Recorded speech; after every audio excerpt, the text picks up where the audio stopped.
The main problem, as I addressed before, um, is the fear of money. And exactly where this fear comes from is, a little difficult to kind of comprehend, but every person knows or should know where they stand. And as I was saying before, knowing where you stand about your feelings with money will definitely give you a grasp of how much you attract and how it leaves your pockets and how much you acquire.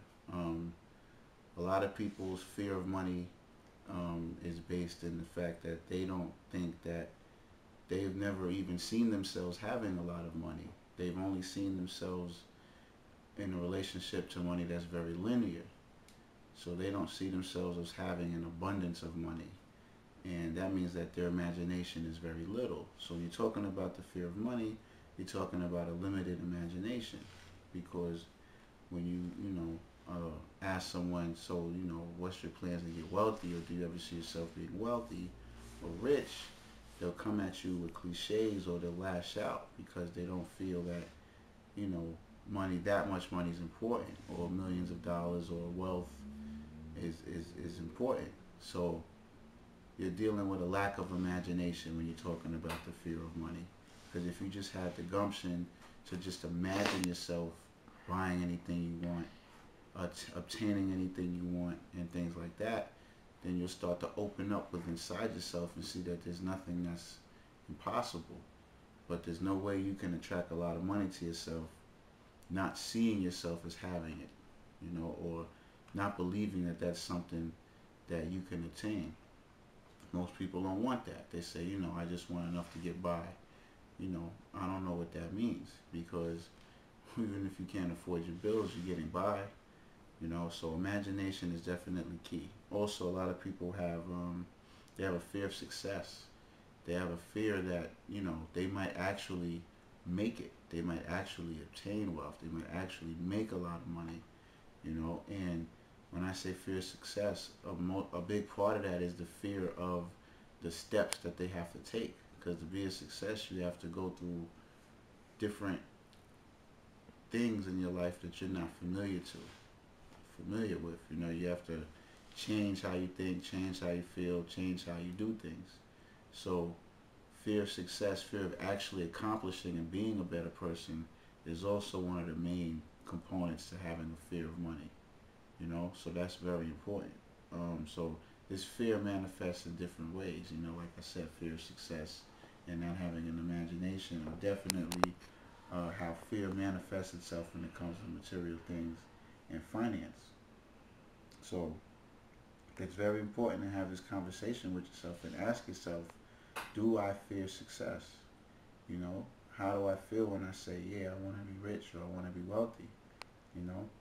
And this next one is very important, and it's one that troubles me, is because a lot of people that are, considered to be conscious or in the conscious community, they don't see themselves as having a lot of money, and therefore a third reason or third manifestation of the fear of money is guilt.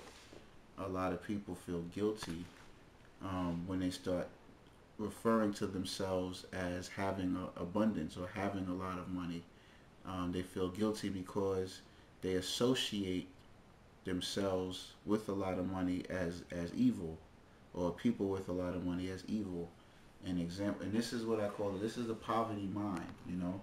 An example of that is if you watch any James Cameron movie, particularly Avatar or Titanic, you'll see a lot of lack programming or poverty mindedness in his films. I'm not saying he's doing it deliberately, but it manifests like that. In a lot of films, you see a lot of poverty minded messages, a lot of subliminal messages that promote poverty minded activities. An example of that is in the movie Titanic, when you see Leonardo DiCaprio, he's courting his potential love interest, and she was set to have married, an arranged marriage with a gentleman that was very wealthy, and she didn't like it. She was not happy about it, and she just wasn't satisfied. And then they'll show pictures of her being and having the fancy dinners and high society on the Titanic, and she just wasn't happy. And then, jump to where she meets Leonardo DiCaprio, and then he has no money, he has nothing, but they flash to where all the poor people are dancing and they're having fun and they're laughing, and she's just having the time of her life with this guy that has nothing, and she's around all of these people in the movie who are considered lower class or have no money, and she's just having the time of her life. But when you flash to the scenes where she's amongst the people with more money that's considerably wealthy, she's very unhappy.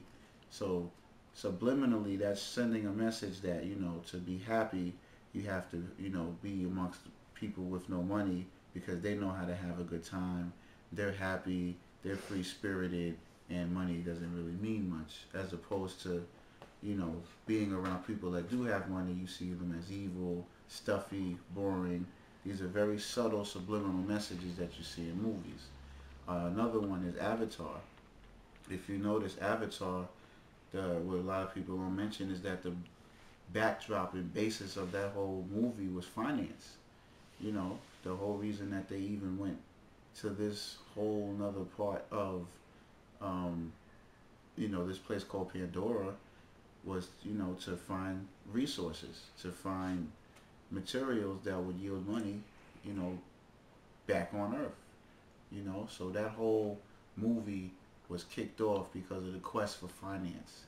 Okay, and the lack message in that is that obviously you have these greedy capitalists that here taking over these humble people, the Navi, and they're just trashing their homeland, no respect for their sacred rituals and no respect for their customs, and just destroying their atmosphere, all in the pursuit of this precious resource. And what's the subliminal message in that is that, as usual, greedy capitalists don't care. They're in the pursuit of money, and they'll destroy anything in its path. And subliminally, when you watch this, it reinforces that people that have money are evil, they're bad, and they're going to destroy you. Whereas the people that are so-called victims, they are the ones that's good. They're the ones that's, benevolent, and they're the ones that's being taken advantage of. So if that's the case, then that means that all people that are wealthy and rich are evil, and people that are poor and struggling are good. So if that's a wrong message, and it's very subtle, and it doesn't just come out in James Cameron movies, it comes out in a lot of movies. It's just our society. We have a lot of guilt associated with acquiring money, especially if we use our creativity. So it's very subtle, it's very sad, but it's out there, and it's very damaging when you're trying to progress and you're trying to move forward in your life. And I say that because there's a book called As a Man Thinketh, and in that book is very excellent because it shows that a person that has riches, and it compares a person that has riches and it compares a person that's poor, rich man and a poor man, and it gives an example of, we automatically give the assumption that if the man is rich, he's evil, and if the man is poor, he's good. But what the book is saying is that the reason why the person is rich is that he may have good qualities that propelled him to get rich, while the poor man has bad qualities or negative qualities that keeps him poor. So in that, a rich person can, yes, he can also do negative and evil things, but it was probably his good qualities that allowed the universe to bestow upon him wealth and abundance, as opposed to the poor man. He may have habits that are considerably negative and detrimental to himself, not to mention others, and therefore he doesn't attract abundance, and the universe doesn't bestow riches upon him or her. So with that said, it's all about your attributes, and it's all about your quality, because the root to abundance is helping others, period. Now, yes, there are corporations and people that are evil, and yes, there are poor people that are evil also. So it's not a matter of money, because money is just an extension of your qualities anyway.